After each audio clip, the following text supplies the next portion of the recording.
हूँ आपकी सुमन मैम। तो आज हम लोग पढ़ने वाले हैं फिजिक्स का एक टॉपिक है रिफ्रैक्शन ऑफ लाइट का एकोमोडेशन। अब हमारी आईज क्या होती है, डिस्टेंट ऑब्जेक्ट भी देख सकती हैं और नियर बाई ऑब्जेक्ट भी देख सकती है। तो इतना अच्छा जो सेटअप दे रखा है गॉड ने हमारे लेंस के अंदर कि वो अपनी फोकल लेंथ चेंज कर लेता है और हमें जब पास की चीज देखनी होती है तो वो अपनी फोकल लेंथ को क्या कर लेता है, कम कर लेता है, अपनी कन्वर्जिंग पावर को बढ़ा लेता है। और जब हम कोई डिस्टेंट ऑब्जेक्ट देखते हैं तब वो अपनी फोकल लेंथ को बढ़ा लेता है और कन्वर्जिंग पावर को कम कर लेता है। तो यानी कि हमारे लेंस में इतनी पावर है कि वो अपने आप को क्या कर लेता है, एकोमोडेट कर लेता है। जैसे कि हम ऑब्जेक्ट को देख रहे हैं, आप पास वाला देख रहे हैं या दूर वाला। तो हमारी जो ऑब्जेक्ट है, अगर वो डिस्टेंट ऑब्जेक्ट है तो कैसे उसको डिफाइन करेंगे। जब कोई डिस्टेंट ऑब्जेक्ट होती है तो पहले तो उससे रेज क्या होंगी, डाइवर्जिंग निकलती है, चारों तरफ फैलेंगी। लेकिन जब वो हमारे आंखों के पास आती है तो वो क्या हो जाती है, पैरेलल हो जाती है। तो कोई जब हम डिस्टेंट ऑब्जेक्ट देखते हैं तो वो रेज जब हमारे पास आती है तो कैसे आती है, पैरेलल रेज के फॉर्म में। तो ये कोई रेज आ रही है, आपका डिस्टेंट कोई ऑब्जेक्ट है और आपकी पैरेलल रेज आईज में जब पड़ी। अब जब हम डिस्टेंट ऑब्जेक्ट को देखते हैं तो हमारे लेंस की क्या होनी चाहिए, फोकल लेंथ ज्यादा होनी चाहिए और इसको पैरेलल बीम है लाइट की, इसलिए ज्यादा कन्वर्जिंग पावर की जरूरत नहीं होती। इसलिए ये क्या रहेगा, थिन रहेगा, ताकि इसकी फोकल लेंथ ज्यादा रहेगी। अब थिन रखने के लिए क्या होता है कि जो हमारी सिलियरी मसल्स है ये क्या होंगी, बिल्कुल रिलैक्स्ड होंगी। देखो कोई टेंशन नहीं, रिलैक्स्ड है। अब ये रिलैक्स्ड है तो जो हमारी लिगामेंट अटैच है, लिगामेंट क्या होती है, लेंस से अटैच है और सिलियरी मसल से भी अटैच है। तो जब हमारी सिलियरी मसल रिलैक्स्ड है तो ये लिगामेंट लेंस को क्या करती है, टाइटली होल्ड अप करती है। जब टाइटली होल्ड अप है तो हमारा जो लेंस है वो क्या होगा, थिन होगा।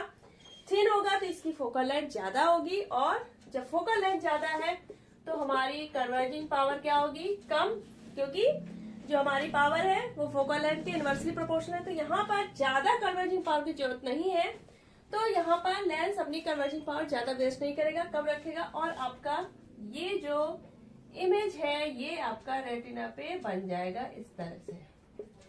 ठीक, तो जब आप किसी डिस्टेंट ऑब्जेक्ट को देखते हैं तो हमारा लेंस कैसा होता है, थिन होगा, फोकल लेंथ उसकी लार्ज होती है और पावर कैसी होगी, स्मॉल कन्वर्जिंग पावर।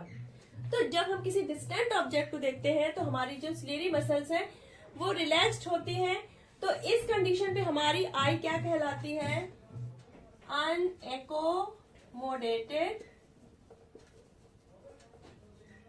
आई। यहाँ पर हमारी आई को एकोमोडेट होने की जरूरत नहीं है, नॉर्मल जैसी रहती है वैसी रहती है।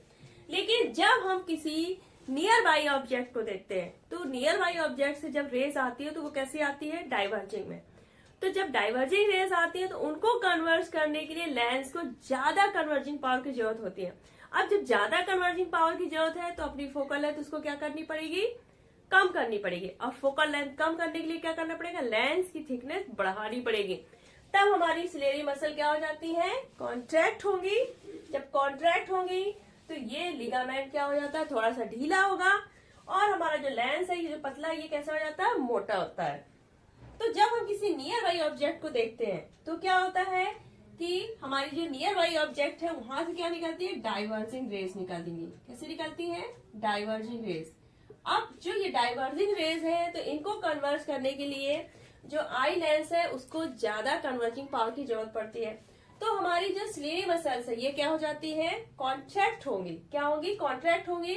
और जो हमारा ये लिगामेंट अटैच है इनसे तो ये भी क्या हो जाते हैं, लूज हो जाएंगे और हमारा जो आई लेंस है वो क्या हो जाता है, ज्यादा कॉन्वेक्स हो जाएगा, ज्यादा थिक हो जाएगा और इसकी फोकल लेंथ कम हो जाएगी और कन्वर्जिंग पावर बढ़ जाएगी। अब जब ये हाई कन्वर्जिंग पावर का हो गया तो ये जो लाइट रेज आ रही है हमारी ऑब्जेक्ट से डाइवर्जिंग, इनको क्या करेगा, बहुत इजीली ये करेगा, कन्वर्ज करेगा और रेटिना पे इसका इमेज फॉर्मेशन हो जाएगा। अब यहाँ पर हमारी जो आईज है तो उसको क्या करना पड़ रहा है, नियर बाई ऑब्जेक्ट का इमेज बनाने के लिए अपने आप को क्या करना पड़ रहा है, एकोमोडेट करना पड़ रहा है। क्योंकि पहले हमारी क्या होती, सिलियरी मसल रिलैक्स थी, लिगामेंट भी आराम से अपनी पोजीशन में था।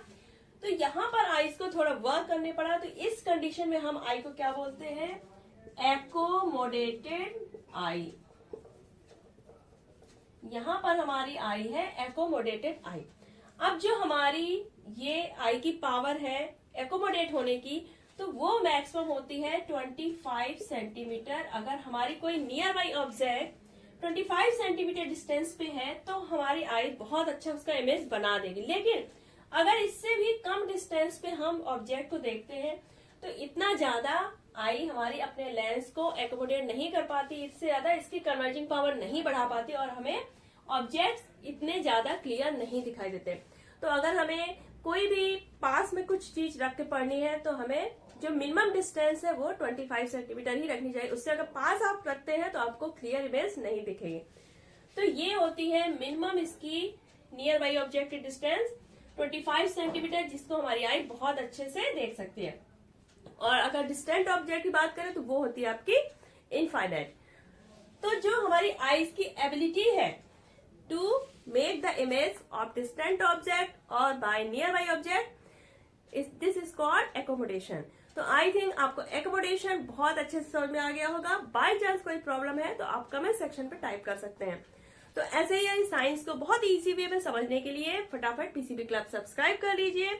और अगर वीडियो पसंद आया तो ज्यादा ज्यादा इसको लाइक करिए, शेयर करिए। चलिए फिर मिलते हैं नेक्स्ट वीडियो में, तब तक अपना ख्याल रखिएगा। Bye bye, take care.